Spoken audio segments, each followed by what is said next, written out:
That's the sound welcoming President Trump and First Lady Melania Trump, along with King Charles and Queen Camilla.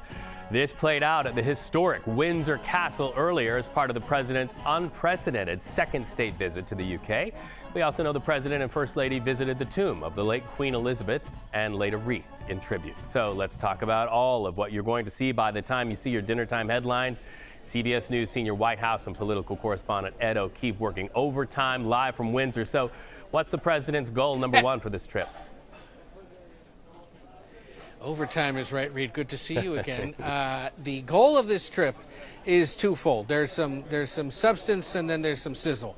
The sizzle's playing out today, obviously. All of this largest, unprecedented, second ever state visit for a sitting world leader. Never before happened, never been this grand. All of it happening in the walls behind us here at Windsor Castle. By the way, you notice how the president and the First Lady matched in plum? And the king and queen matched in some shades of blue there. That's good coordination on both sides. You don't often see the husband and wife coordinating quite like that, but they did today. Good for them. Any husband and wife, not just this husband and wife. But anyway, so that's the sizzle.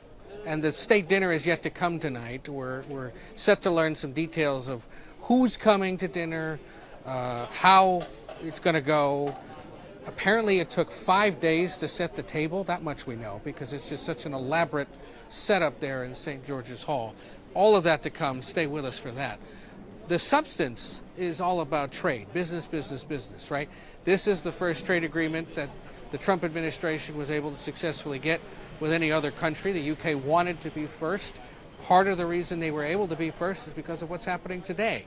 When you throw down an invite from the king, it gets the attention of the American president, and they were able to announce early details of the agreement in the spring, and then again when they met at the G7 over the summer, and the rest of it will be sorted out and announced in the coming hours and day as the meeting continues through tomorrow. So essentially, the president able to go home and say, look, my tariff plan is working, and the British Prime Minister Keir Starmer will be able to turn to the British public and say, look, I'm sustaining the special relationship with this BAFO trade deal that it now includes tens of billions of dollars in investment by U.S. firms like Microsoft, Google, and NVIDIA to develop and to employ people in this country to help with artificial intelligence work, quantum computing. There are other deals regarding nuclear energy technology, all of it designed to show that economically, militarily, and to some extent diplomatically, the special relationship endures. That is the sizzle and steak. I want to borrow another one of your food references that you used artfully when you covered the Iowa State Fair recently, and that's how the sausage is made.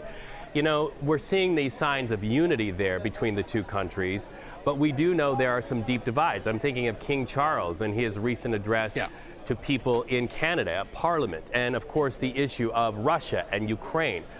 That issue in particular has got to be tricky business between the leadership there where you are and the President of the United States. Yeah, Canada aside, the Ukraine situation for sure. Starmer is the co-chair of what they're calling here in this part of the world the Coalition of the Willing, the European and British partners that are trying to sustain Ukraine militarily and diplomatically.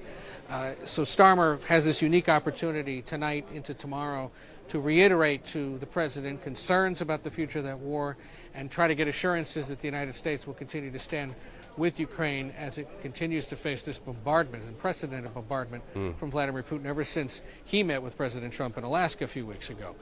On the Middle East, it's a little more difficult. Let's just say these two countries are on different paths to peace, because the UK is set to join a handful of other countries in the coming days when the UN General Assembly is held in New York and announce plans to recognize Palestine as an independent state. That is not, and not in the near term at least, will be the U.S. policy towards that situation, as it stands with Israel, of course, at the UN, and feels far differently about that. So if that comes up at all, it may end up being a situation where they just agree to disagree.